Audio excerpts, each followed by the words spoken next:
If there's one thing we've learned about business and life, it's that people are the X factor. They constantly surprise us, both in amazing ways and not so much. We're Ben and Syya, and welcome to the On This Business Bites podcast. This show is all about real life things we all deal with every day, how they relate to business, and how to make some sense out of our daily chaos. Welcome to the show.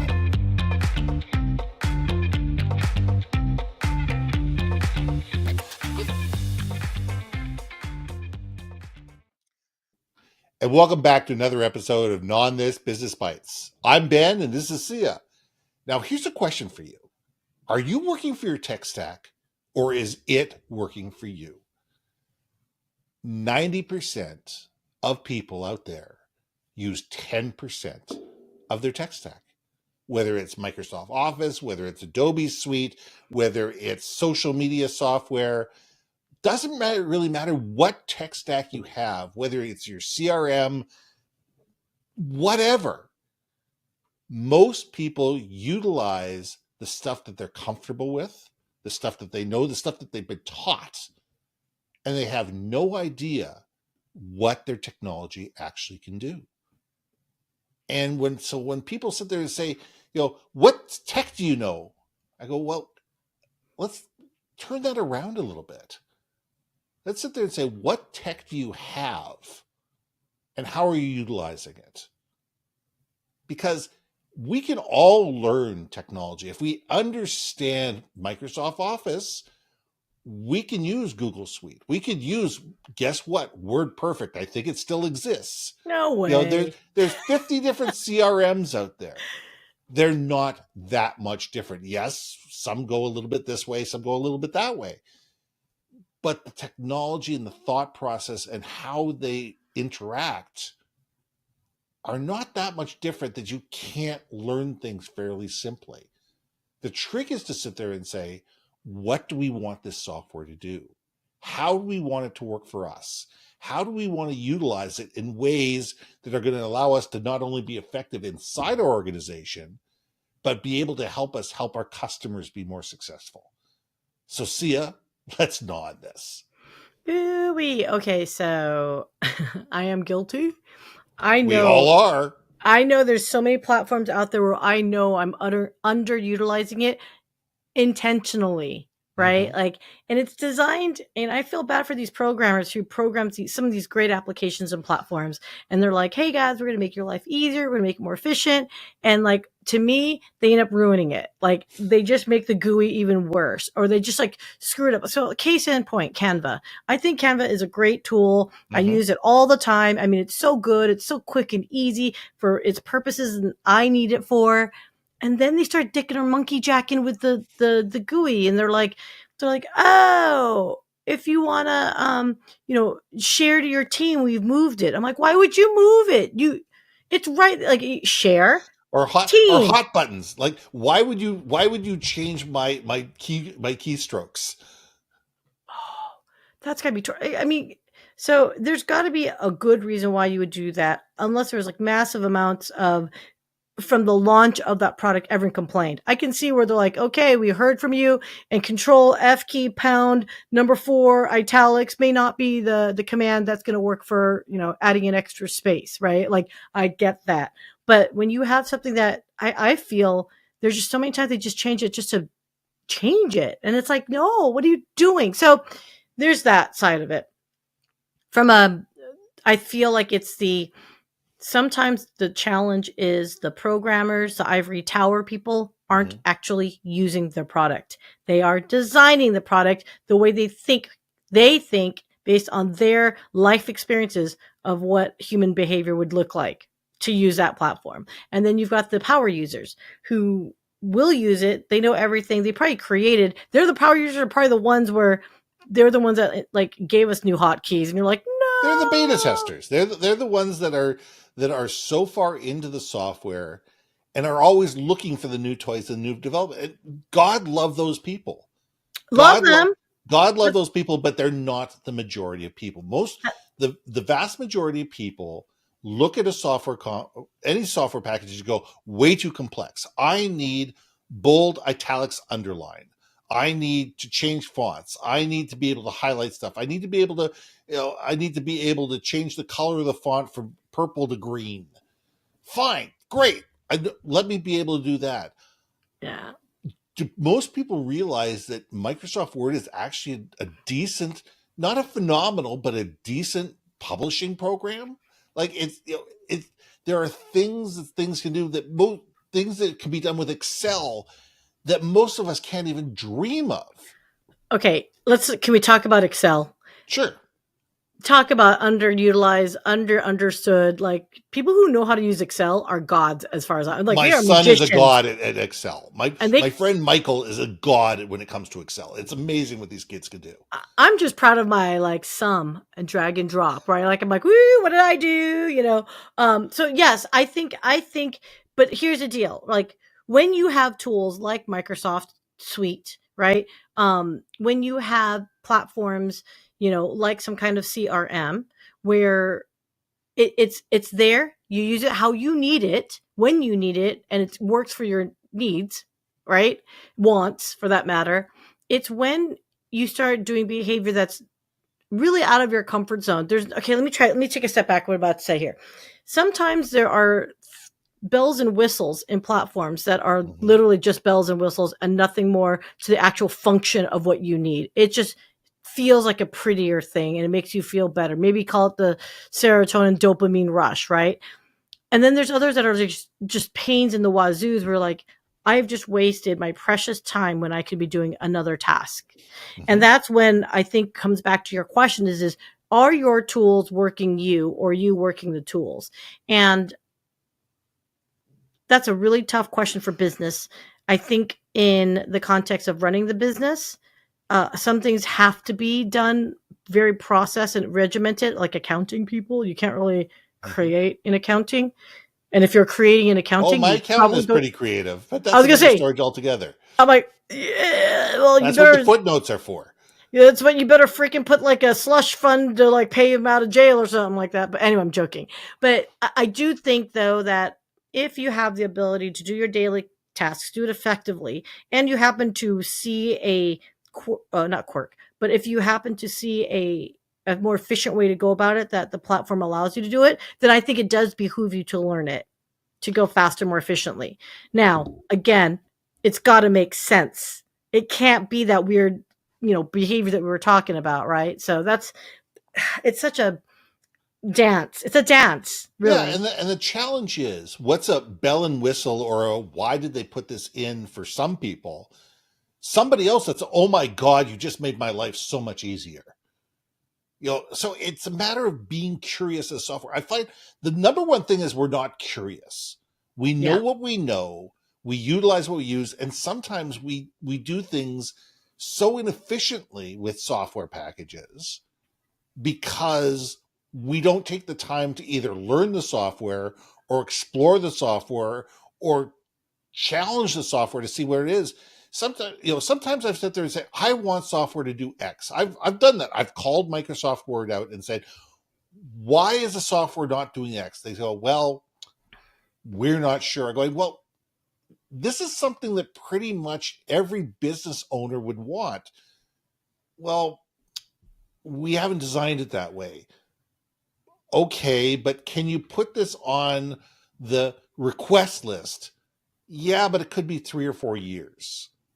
Yeah. And Hey, at so least they're it's honest. At least they're but honest. they're absolutely honest about it. But you sit there at times, you sit there going, sometimes the software does amazing things and we don't know it does amazing things.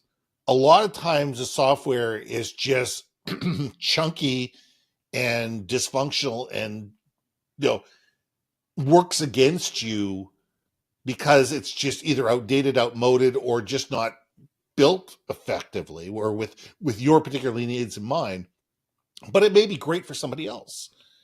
And software can't be everything to everyone. I think the first thing we need to do as companies is sit there and say, what are we trying to do? What are the challenges that we face? What are the things we're trying to achieve? What's the information that we need to get out and be able to disseminate? Okay, now let's figure out utilizing the software that we have in-house, that we've already bought for, that we already have licenses for, that we already have, some experience using. Can this software do the additional things that we don't think it can do yet? 8 times out of 10, the answer probably is yes, if we've built out a semi-robust tech stack. Every once in a while you got to throw something in the garbage and you got to buy something different. But the question is how well does the new software integrate with the workflow that you've already built? So we need to be thinking constantly, not as software as standalone, but how does it integrate? How do we use software in concert to be able to make our businesses work more effectively, both for people inside the company and for customers, and not frustrate both? Because people say, well, I'm sorry, it took me 5 days to be able to, cut and paste this information and be able to put it on a document so I could do the information that I need to do to get back to you, instead of having a Zapier that just pulls the information out of one document and puts it into something else. But you're thinking, okay, so it's two things here you're making me think of. One of which is, do you think it's human nature that we tend to look at things as point solutions? I have a need to fix this problem. I want to write a paper, Microsoft Word. That's all you're good for. That's all I want. Never mind, there might be other things that we're picking on Word because you're talking about it, but because we are, yes. But that could be leveraged, right, for something else.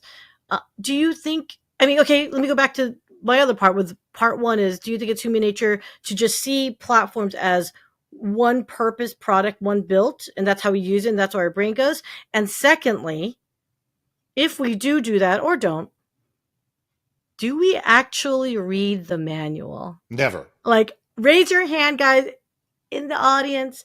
Let me know. Applause. Give me the applause. Give me that little green thingy and click on it. Okay. Someone actually DM'd me the other day. They're like, why do you always say, like, give me an applause? Like, I'm going like this. And I'm like, oh no, what I'm saying is hit the emoticon. Hit the emoticon, would you please? Hit the emoticon, not just because a lot of people do they do the applause in the comments, but not the emoticon. So exactly.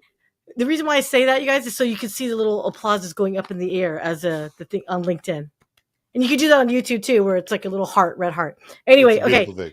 But raise your hand, guys. Do you read the instruction manuals? I sure as hell don't. I have. Hey, listen, we don't read the terms and conditions, let alone the manual. So I have a gimbal. I don't know how to work. I have 2 gimbals and they don't work. I don't know. I tried to read the instructions and I got bored. I get it. And that's why people go to YouTube. I couldn't even watch YouTube. I got bored. Well, no. Actually, no. Let me clarify. I went on YouTube and they're like, oh my God. It's like, have you ever built IKEA furniture where they're like, step 1, step 2, step 3, step 4, and then step 10. And you're like, wait, what happened to like 6 through 9? Like, and wait, but it's like all the time. It's like the 10th step, but it's still step 6. And you're like, but software manuals are like that as well. I mean, the thing is that software does that as well. It's building off assumptions, and it's assumptions that people follow a certain set of logic, and we all don't. Yeah. What's logical to you is not logical to me, and vice versa. I love it. As you said, the YouTube videos that start at step 3 because they assume you know how to get into your settings tab. Like you assume you know exactly how to get into settings in Windows 11. Yes. And where to go looking for this subdirectory that is hidden 12 levels deep. But that all this comes down to user interface. This all comes down to using the tech stack. This all comes down to, we need to be thinking about the customer. My friend Patrick Callahan has a saying. It's innovate from the customer backwards. And we need to assume not the customer is stupid. We need to assume that the customer doesn't know that what we know, and that the customer is utilizing this for the very first time, and therefore they need to be taken on a journey to enable them to be able to be more successful. And tech stacks need to be done like that. So we need to sit there and say, it almost needs to be almost like an Amazon thing is, if you like this, try this. And maybe there's hint bars within software that says, hey, if you like this type of command, if you're doing this type of thing, you may want to look at here. Here's a video on how to do that. But that leads to a whole bunch of more, step and process and cost for organizations. I get that. But we need to sit there and think of, how do we utilize software and how do we create software that solves problems and not just has, as you said, bells and whistles that are there because they're pretty and they're somebody thought they were cool when they were designing them, but don't have any real function. I know we have to land this plane here. Yes, we do. But I'm just going to say this. I think this conversation is also very interesting because of this age we live in. Mm-hmm. I think this would have been much more of a robust debate. But now with the advent of our AI chat friends, it does make us learning or getting the answers we need a hell of a lot faster. True. I'm just saying, because I cannot tell you how many times where I'm just like stuck somewhere in my job and I'm like, I don't know how to do this. Yeah. Like, I don't know how to do this. And then I just, hey, buddy. And then they give me an answer and I'm like, well, it worked. Thank you. So ChatGPT is the new YouTube. I mean, it is. Yeah. Yeah. So anyway, that's it. That's all I was going to say. You know what? I think what we need to do, and let's land this place right now, is we need to take a look at our systems, at our processes, our softwares, our systems, and sit there and say, how do we make it work for us? Because softwares are designed to work across a variety of different people, places, and companies. Granted, it doesn't matter how it works for IBM. It doesn't matter how it works for Microsoft. It only matters how it works for you. So utilize what you need, throw the rest of it away, and make something that's effective and efficient for you. I'm Ben. I'm Syya. And we'll see you soon. Hey. Thanks for listening to another episode of Not on This, Business Bites. If you liked what you heard, we most humbly ask that you like, share, and hit that subscribe button. And if you want to communicate more effectively within your organization, contact Ben at yourbrandmarketing.com or me at brilliantbeammedia.com. We can help you build your community, brand awareness, and personality through digital content and podcasting. We cannot wait to hear from you. So see you next week for another episode of Not on This, Business Bites.